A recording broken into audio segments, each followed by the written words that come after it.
भोले जी और माता पार्वती जी के कमल चढ़ोगे गोड़ चुके गोड़ लागत माल प्राण स्वीकार माँ जगदम्बा भवानी के कमल चढ़ोगे गोड़ चुके गोड़ लागत हमार प्राण स्वीकार सब देवी देवता के कमल चढ़ोगे गोड़ चुके गोड़ लागत हमार प्राण स्वीकार नीलम देवी और हरिहर भैया के कमल चढ़ोगे गोड़ चुके गोड़ लागत हमार प्राण स्वीकार सब भाई बहना के कमल चढ़ोगे गोड़ चुके गोड़ लागत हमार प्राण स्वीकार आशीर्वाद की चाहता आज हम आप लोगों की एक ज्ञानवर्धक महादेव जी की चर्चा कही जाता है।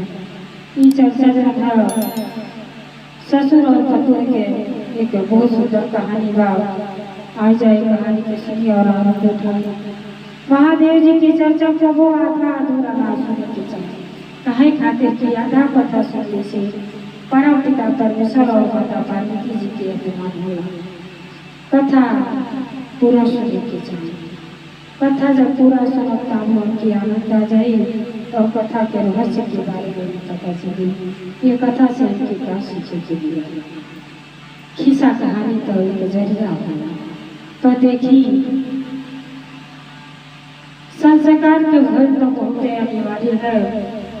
भगवान के दी होले शरीर तो सबके ऊपर बा लेकिन जे शरीर के जान रहल बा कि इस शरीरिया कितना कीमती बा 84 लाख जून के बाद कि मनुष्य के जन्म मिलल बा तो कुछ अच्छा कर लेकिन जे करे कोनो महत्व ना बुझता तो व्यर्थ में बर्बाद कर देता। फिर ये अवसर जब हाथ से निकल जाए गुरु भाई बहना फिर वापस आए। देखिए एक गुरु भैया बना यानी कि महादेव जी के भक्त बना तो बेचारा महादेव जी के भक्ति भाव करे ना और कैला के बाद महादेव जी के कृपा से उनकरा घर में 3 पतोही आए बाटे और 3 पतोही तीनों पतोहन के बेटी की समाज जाने का कहे खातिर की बहु घर के लक्ष्मी होगी। लेकिन देखिए कहे वाला तो कुछ भी कह दी अगर 50 बेटा रहे फिर भी 50 का प्रेम सही हो उतना ही माई बाप के रहेगा जितना रहे के चाहिए लाके बुरा भला बेटा कोई ना लेकिन माई बाप बहुत कुमाई ना होगी। पुत्र को पुत्र हो जाने लेकिन माँ को वो अपनी बच्चन की आंख में आंसू ना देख सके और हर हमेशा यह रहेगा कि जीते जी हमारे लड़का संभर जा कि जाए जन की प्राण अगर बच्चे सदा सुखी ना रहे ना तो ये प्राण भी माई बाप के जल्दी ना जब जीते जी लड़के संभर जाना माई बाप के धन के संजोग के रखे ना और धन के आगे बढ़ाने की कोशिश करे ना तो माई बाप के उम्र बढ़ जाए। तो आज की कहानी यही पे बा कि जब ससुर अपने बेटों की विवाह शादी कोई दी घर में बहु लोग आ गई सब केहू संपन्न हो गई। जब संपन्न हो गई तो जनता बनी जब सब चीज सही हो जाला तो ये होला चलो सब काम माटी कट गई अब अपने बारे में कुछ सोचने लगा कि कम से कम भक्ति भाव कर अब बेचारा कहना कि ये बहू कहाँ बाड़ी कहले का मतलब तो अब तो घर संभालिए लेबू और मिलजुल के रही हो घर में मिलजुल के रहने से जौन एकता है सम्मान है वो अलग रहने के आनंद नहीं है।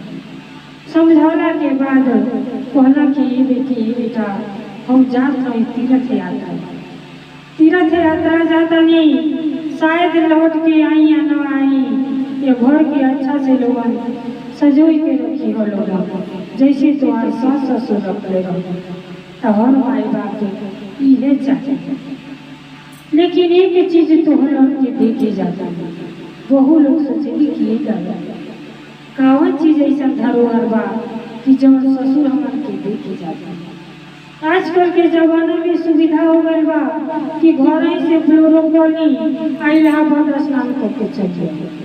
आ पहले जमाना में सुविधा नहीं रहे, आदमी जा और आड़ टूटे तो कितना लोग वही में मर जाता है, वापस ना आ पावे।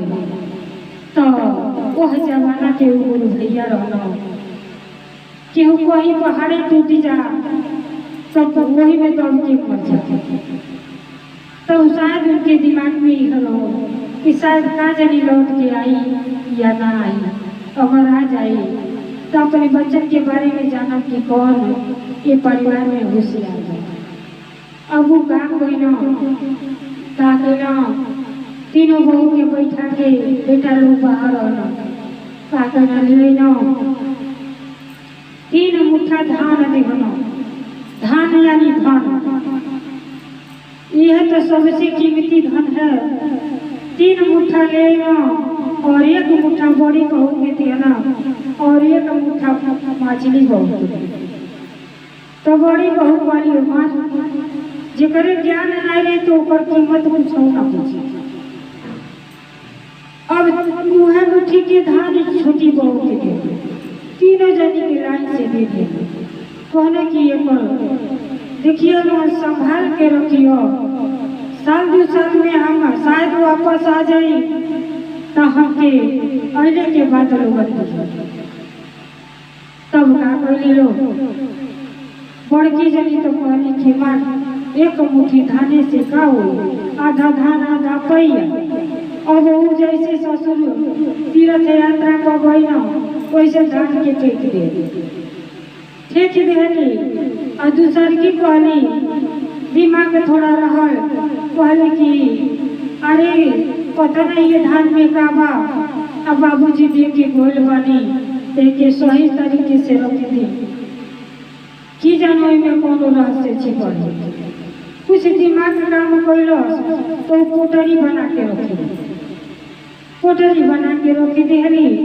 और छोटी वाली के जब 1 मुठ्ठा धान देना तो गुरु भक्त रहे, महादेव जी के भक्त रहे। तो जी महादेव जी के भक्त रहेला वो अन्न जो है अगर इधर उधर फेंकत है अनाज तो उनमें कीड़ा होला और कीड़ा से श्राप मिला।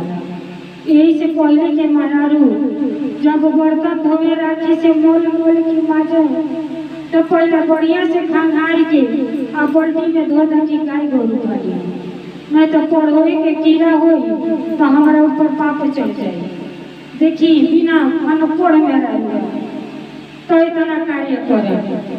लेकिन आज कल के औरत बड़ी शायद आधा खाता आधा में फेंका जाता कि के वासी भोजन का फेंका इधर। तो वो बेचारी का कोई जौने को मुठ्ठा धान रहल कहली कि बाबूजी कहले बानी कि सामा तो लोगबा करी चारों धाम बोल बानी, आ जब अइबो तो वहाँ के देवे के पड़ी। तो उनके बालकनी रहल अपन का कोई 1 मुठ्ठा धान खुरपी से कोड़ के आ सारा धान के छीट दे। अब धान के समय रहे तो छीट देली तो धान खूब सुंदर जाम गई। ओके निकाल के आओ भले 1 कट्ठा जमीन रोपी दी।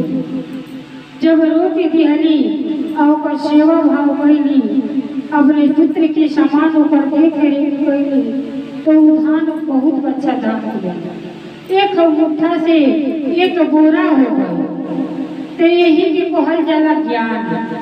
उनके ज्ञान रहल तो 1 मुठ्ठा से 1 बोरा धान प्राप्त कर और 6 महीना में 1 फसल होके के। और 2 साल में ऐसे करते करते जब 1 बोरा बोली तो 4 बोरा बोली, 4 बोरा बोली तो 8 बोरा बोली। अब 2 साल में पूरा छलने लगा वाली। तब उनके ज्ञान हो गई कि बाबूजी यही से कहले रहे कि बूंद बूंद से सागर भरला। अगर औरत संयमी बाटी मर्द कमैते हार जाए, अगर मेहरारू सही न रही तो घर गृहस्थी आके बढ़े ना। तो वो बेचारी एक मुट्ठी धाने से पूरा बकरी भर दे। अब ससुर उनकर 2 साल पर जब अला चारों धाम कह के अला के बाद जो जेकर फर्ज बनेला सबके पानी लेके अपने पिता के पैर धोल और आशीष पावल सेवा भाव कर। जब बाद जब विश्राम कह के ससुर उठनो तो कहनो कि ये बेटी जब हम धरोहर दे के गल पुरानिया तो हो गल जवानी के ठेकाने नहीं कर तो अपने बारे में सोचे कि के कौने लायक बा ये जौन है धन दौलत के सौंपल जा सकेला जे अच्छा से अच्छा कर सके। मन में अब विचार कर रहा बना कि हे महादेव जी हमारे तो जीवन पारे हो गई। अब बोला न दिनों बहुगे अब कहना कि ये बेटी जो हम धनवा दे दे रही हैं पहले बड़ी बहू के बोलो तब कहाँ धोले बड़ू ले आओ कहली बे बाबू जी 4 दाना धान का हो उठा के बगली में फेंक दे। ससुर चुपा गई ना जाने गए ना कि अब इनके पास कितना बुद्धि बा। ओकरे बाद दूसरी बहू के बोलौला मझिलो के कहले ये मझिलो तोहरा के धान देले रहनी तू का कर हमार धरोहर दे दो। कहले कि बाबूजी हम पोटली में गठिया के दे देबा ले आइए। ठीक है अब कहना कि ले आओ छोटकियों के बना जब छोटकी के बोलौला तो कहला कि ये बहू धान जो देले रहनी तू का गई। कहले कि बाबूजी वो धान तो मुट्ठी में अबे ना कर। ससुर आश्चर्य में पड़ गई ना कि एक मुट्ठी धान कैसे अबे ना कर ऐसा क्या बात है। कहले कि बाबूजी वहाँ रात के चले के पड़े तो वो बेचारा मने मन सोचे लगना कि काहे खातिर वैसे बहू तब महादेव जी के याद के महादेव जी हमरे बहू में 2 बहू के तो परीक्षा ले लेने दोनों का मलाई के नहीं एक मीना बाड़ी ई धन दौलत घर बंगला गाड़ी ई कैसे संभाल कर आई मन में सोचते जाता ना अब बहू आगे आगे पीछे ससुर जाता। जब बखारी में लेके बहू गई और कहनी कि ये पिताजी याद के एक मुठ्ठा धान जो हम भू दे रहे आई का मुठ्ठा धान से ये पूरा बखारी भर गए तो यह आपके धन धन माने धन। और जब देखा ससुर तब फूलो ना समझ कहना कि महादेव जी के भक्ति में कितना शक्ति बा। जे महादेव जी के गुरु बनौले बा ओके ज्ञान के भंडार देने ओकरा घर शहर जला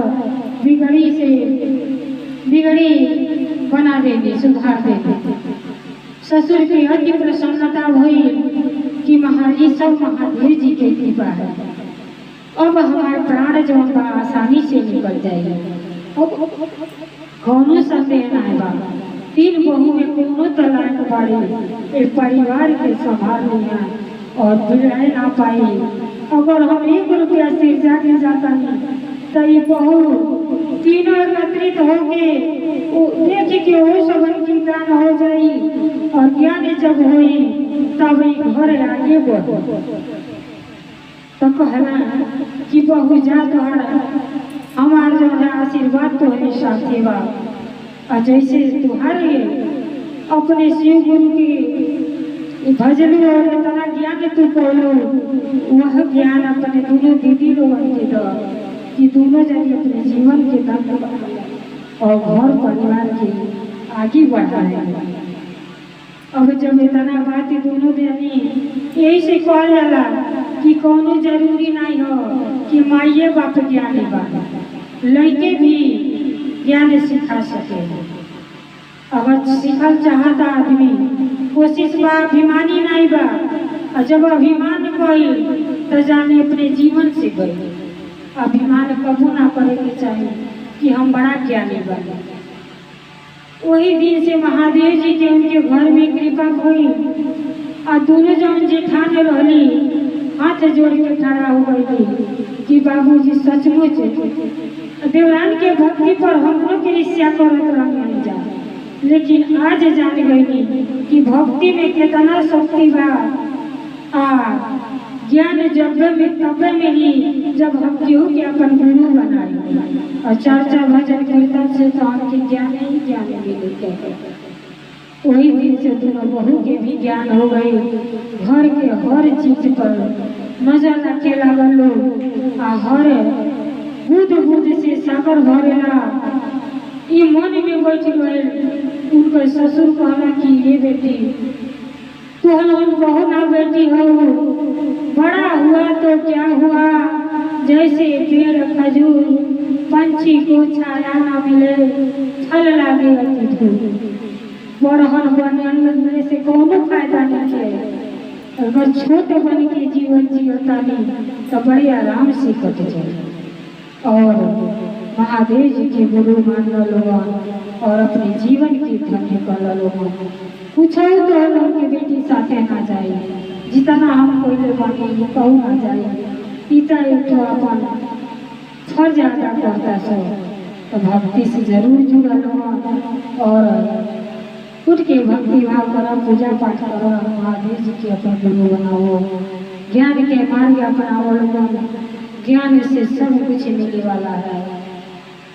हर हर महादेव जी के जैसे महादेव जी के कृपा वो गुरु भैया के घर में गई कि तीनों बहू में ज्ञान आ गई और पश्चाताप कर लो, महादेव जी के गुरु बना दिए लोग और वही दिन से प्रेम पूर्वक से रहे लगो लोग। अन्य के अनादर ना करे लोग, अनादर कबो ना करे के चाहिए। देखिए आजकल के तो सुविधा हो गई बा, गुरु निको मोबाइल पर बस बोलो चट दे बना दे, लेकिन अगर नुकसान करके इधर उधर करते तो आगे पाप लगेगा।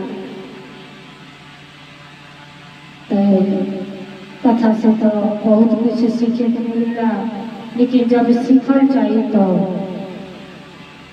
कोई ना जानी के गलत फहमी बा कि आशीर्वाद कुछ हो ना। अरे राम जी के जौन है पढ़ के ठोकर लगने से एक नारी बत्तल बन सकेली तथा माई बाप के आशीष से बेटा आगे ना बढ़ सकेगा। तो अभिमानी ना बने के चाहिए, अपने बड़ों के आशीर्वाद जरूर लेने की चाहिए। कहाँ काम आ जाए केहू ना जान सकेला। कितना लोगों के तो बड़ा शौक बा कि हम कहीं सर झुका के अपने बड़ों के नमस्कार कैले आदमी के बड़ा भीड़ पड़ेगा, लेकिन ऐसा अभिमानी के कबो सफलता ना मिलेगा। पहले के जमाना में झुक के पर आदमी हाथ जोड़ के नमस्कार करत रहल। अब बड़े बुजुर्ग के आशीर्वाद ही आगे बढ़ाओ। तो पहला तो माई बाबू अपन घर के जे बड़हन है ओकर आशीर्वाद को ही भावना चाहिए, ओके बाद भगवान की बचा है। गुरु गोविंद दो करे काको लागू पाए, बलिहारी गुरु अपने गोविंद देव बता। गुरु से ही हमके ज्ञान मिलल बा कि भगवान के माई सिखाएली कि बाप कहो बाप कहो गुरु करो। पहला गुरु तो माइए बाप है, जब बचत की हर लाइन के रास्ता बताए। तो देखिए अभिमानी अपनिए के खाना अभिमानी कबो ना बनने की चाहिए। और प्रेम में बहुत ही ताकत है और एकता में बल है। और हमेशा प्रेम भाव से मिलजुल के रह के चाहिए। हर हर महादेव बोले नाथ की जय, सच्चे दरबार की।